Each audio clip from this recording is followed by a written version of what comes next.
Everyone, ಇದು news 18 ಕನ್ನಡದ digital content. ನಾನು ಶರ್ಮತಾ ಶೆಟ್ಟಿ. ಕಾರ್ಪೊರೇಟ್ ಕಲ್ಚರ್, ಹಿಂದೆಲ್ಲ ಕಾರ್ಪೊರೇಟ್ ಕಂಪನಿಲಿ ಒಂದು ಒಳ್ಳೆ ಕೆಲಸ ಸಿಕ್ಬಿಟ್ರೆ ಲೈಫ್ ಸೆಟಲ್ ಗುರು, ನಮ್ಮ ಫ್ಯಾಮಿಲಿನ ನಾವು ಚೆನ್ನಾಗಿ ನೋಡ್ಕೊಳ್ಬಹುದು, ನಮ್ಮ ಲೈಫ್ ಒಟ್ಟಿನಲ್ಲಿ ಸೆಟ್ ಆಗ್ಬಿಡುತ್ತೆ ಅಂತ ಹೇಳಿ ಒಂದು ಮೆಂಟಾಲಿಟಿ ಆ ಥರ ಇತ್ತು. ಬಟ್ ಇತ್ತೀಚಿನ ದಿನಗಳಲ್ಲಿ ನಾವು ನೋಡ್ತಾ ಇದ್ದೀವಿ, ಸ್ಯಾಲ್ರಿ ಅನ್ನೋದು ಇಂಪಾರ್ಟೆಂಟ್ ಅಲ್ಲ, ಕಾರ್ಪೊರೇಟ್ ಕಲ್ಚರ್ ನಮಗೆ ಬೇಕಾಗಿಲ್ಲ, ನಮ್ಮ ಕೆಲಸ ಪೀಸ್ಫುಲ್ ಆಗಿರ್ಬೇಕು, ಮೆಂಟಲಿ ತುಂಬಾ ನಾವು ಪೀಸ್ಫುಲ್ ಆಗಿರ್ಬೇಕು ಅಂತ ಜನ ಬಯಸ್ತಾ ಇದ್ದಾರೆ. ಎಸ್ಪೆಷಲಿ ಜೆನ್ಜಿ ಏನಿದೆ, ಆ ಯೂತ್ಸ್ ಕೆಟಗರಿ ಏನಿದೆ, ಸೊ ನಮಗೆ ಕಾರ್ಪೊರೇಟ್ ಕೆಲಸ ಇದ್ರು, ಕೈ ತುಂಬಾ ಸಂಬಳ ಬರ್ತಾ ಇದ್ರು, ನಮಗೆ ಲೈಫ್ ಲೀಡ್ ಮಾಡೋಕ್ಕೆ ಸಂಬಳ ಮುಖ್ಯ ಅಲ್ಲ, ಹೆಲ್ತ್ ಇಂಪಾರ್ಟೆಂಟ್, ಜೊತೆಗೆ ಹ್ಯಾಪಿನೆಸ್ ಅನ್ನೋದು ಮುಖ್ಯ ಅಂತ ಹೇಳ್ತಾ ಇದ್ದಾರೆ. ನಮ್ಮ ಇಂಡಿಯಾ ಅಂತ ಕಂಟ್ರಿ ನಾವು ನೋಡ್ತೀವಿ, ನಮ್ಮ ಕೆಲಸನೇ ಮುಖ್ಯ, ಜೊತೆಗೆ ಫ್ಯಾಮಿಲಿ ಕಮಿಟ್ಮೆಂಟ್ ಇರುತ್ತೆ, ಲೈಫ್ ಲೀಡ್ ಮಾಡೋಕ್ಕೆ ದುಡ್ಡಿನ ಅವಶ್ಯಕತೆ ಇರುತ್ತೆ. ಅಂದ್ರೆ ನಾವೊಂದು ಚೌಕಟ್ಟಿನಲ್ಲಿ ಬೆಳ್ಕೊಂಡು ಬಂದಿರ್ತೀವಿ, ಅದನ್ನೇ ಕಂಟಿನ್ಯೂ ಮಾಡೋಕ್ಕೆ ನಮ್ಗೆ ಕಷ್ಟನೋ ಇಷ್ಟನೋ ಸಂಬಳ ಬರುವಂತ ಕೆಲಸ ಮಾಡಬೇಕು ಅನ್ನೋ ಮೆಂಟಾಲಿಟಿ ಈಗಲೂ ಒಂದಿಷ್ಟು ಪರ್ಸೆಂಟೇಜ್ ಇದೆ, ಇಲ್ಲ ಅಂತಲ್ಲ.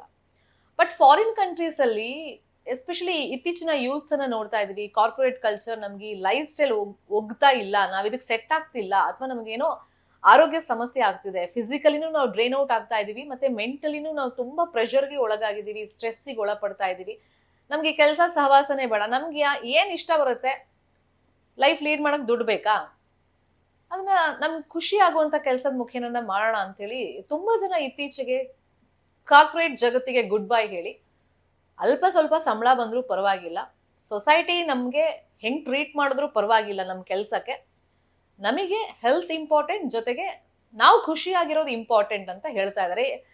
ರೀಸೆಂಟ್ ಆಗಿ ನಾನು ರೊಸಿಯೋ ಫಾಲ್ಗನ್ ಅನ್ನೋ ಮಹಿಳೆಯ ಒಂದು ವಿಡಿಯೋನ ಮಾಡಿದ್ದೆ.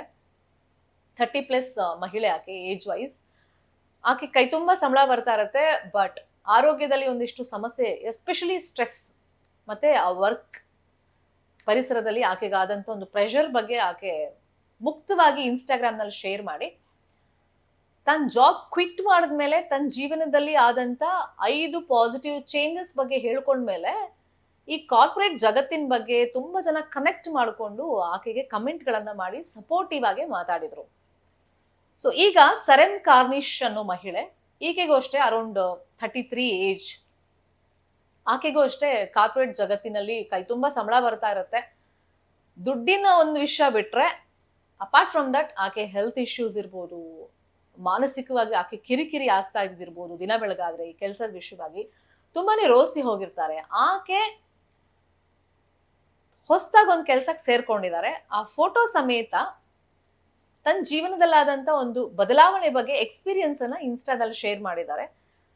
ಆಕೆ ಪ್ರಕಾರ ಆಕೆ ಕಾರ್ಪೊರೇಟ್ ಜಗತ್ತಿನಲ್ಲಿ ಇದ್ದಾಗ ಕೈ ತುಂಬಾ ಸಂಬಳ ಬರ್ತಾ ಇತ್ತು, ಅದು ಅಷ್ಟೇ ಬಿಟ್ರೆ ತನಗೆ ಹೆಲ್ತ್ ಅಪ್ಸೆಟ್ ಆಗಿತ್ತು.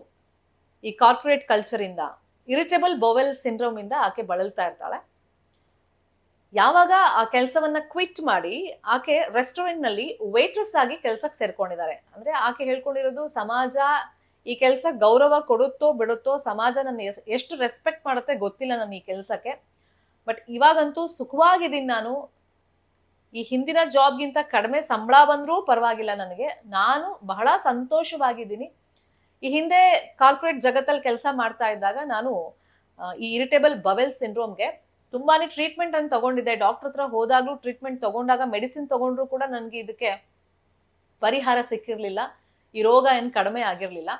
ಯಾವಾಗ ನಾನು ಒಂದ್ಸತಿ ಆ ಕಾರ್ಪೊರೇಟ್ ಜಗತ್ತನ್ನ ಕ್ವಿಟ್ ಮಾಡಿ ಬಂದು ಇವಾಗ ನನ್ನ ಮನ್ಸಿಗೆ ಖುಷಿ ಆಗೋದು, ಕಡಿಮೆ ಸಂಬಳ ಇದ್ರೂ ಪರವಾಗಿಲ್ಲ, ನಾನು ತುಂಬಾ ಹೆಲ್ದಿ ಆಗಿದ್ದೀನಿ, ನಾನು ಏನು ಮೆಡಿಸಿನ್ ತಗೊಳ್ದೇಲೇನೆ ನನ್ನ ರೋಗ ವಾಸಿ ಆಗಿದೆ ಅಂತ ಹೇಳ್ಕೊಂಡಿದ್ದಾರೆ. ತುಂಬಾ ಜನ ಈಕೆಗೀಗ ಕನೆಕ್ಟ್ ಮಾಡ್ಕೊಂತಿದ್ದಾರೆ. ಅಂದ್ರೆ ಕಾರ್ಪೊರೇಟ್ ಜಗತ್ತಿನಲ್ಲಿ ಇರೋರು, ಕ್ವಿಟ್ ಮಾಡಿ ಹೋಗಿರೋರು, ತಮ್ಮ ಸ್ವಂತ ಜೀವನವನ್ನ ಕಟ್ಕೊಂಡಿರೋರು ಎಲ್ಲರೂ ಆಕೆಗೆ ಸಪೋರ್ಟಿವ್ ಆಗಿ ಮಾತಾಡ್ತಾ ಇದ್ದಾರೆ. ಅಂದ್ರೆ ನಿಮ್ ಸ್ಟೋರಿಗೆ ನಮ್ ಕೆಲ್ಸವನ್ನ ಅಥವಾ ನಮ್ ಇವತ್ತಿನ ಲೈಫ್ ಸ್ಟೈಲ್ ಅನ್ನ 100% ನಾವು ಕನೆಕ್ಟ್ ಮಾಡ್ಕೊಳ್ತೀವಿ ಅಂತ ಕೆಲವ್ರು ಹೇಳ್ತಾ ಇದ್ದಾರೆ. ಇನ್ ಕೆಲವರು ಈ ಕಾರ್ಪೊರೇಟ್ ಒಂದು ಸ್ಟೈಲ್ ಏನಿದೆ, working style, so because of that ನಮ್ ಲೈಫ್ ಸ್ಟೈಲೇ ಚೇಂಜ್ ಆಗಿದೆ, ಅದು ನಮ್ಮ ಆರೋಗ್ಯದ ಮೇಲೆ ಪರಿಣಾಮ ಬೀರ್ತಾ ಇದೆ ಅಂತ ಹೇಳ್ತಾ ಇದ್ದಾರೆ. ಈ ಬಗ್ಗೆ ನಿಮ್ ಒಪಿನಿಯನ್ ಏನು, ಕಮೆಂಟ್ ಮುಖೇನ ತಿಳಿಸಿ. ನ್ಯೂಸ್ 18 ಕನ್ನಡ ನಾವೆಲ್ಲ ಡಿಜಿಟಲ್ ಮೀಡಿಯಾ ಪ್ಲಾಟ್ಫಾರ್ಮ್ ನಲ್ಲೂ ಲಭ್ಯವಿದ್ದೀವಿ. ನಮ್ಮನ್ನ ಫಾಲೋ ಮಾಡಿ, ಸಬ್ಸ್ಕ್ರೈಬ್ ಮಾಡಿ. Thank you so much. ನಿರ್ಭೀತ, ನಿಷ್ಪಕ್ಷಪಾತ, ವಿಶ್ವಾಸಾರ್ಹ ಸುದ್ದಿಗಳಿಗೆ ಮತ್ತೊಂದು ಹೆಸರಾಗಿರುವಂತ News18 ಕನ್ನಡ ಈಗ ಆಪ್ನಲ್ಲೂ ಲಭ್ಯವಿದೆ. ದಯವಿಟ್ಟು ಇಲ್ಲಿರುವಂತ QR ಕೋಡ್ ಸ್ಕ್ಯಾನ್ ಮಾಡಿಕೊಂಡು ಆಪ್ ಡೌನ್ಲೋಡ್ ಮಾಡೋದಕ್ಕೆ ಮರಿಬೇಡಿ. ನಿಮ್ಮ ಬೆಂಬಲ ಹೀಗೆ ಸದಾ ನಮ್ಮೊಂದಿಗಿರಲಿ. ಧನ್ಯವಾದ.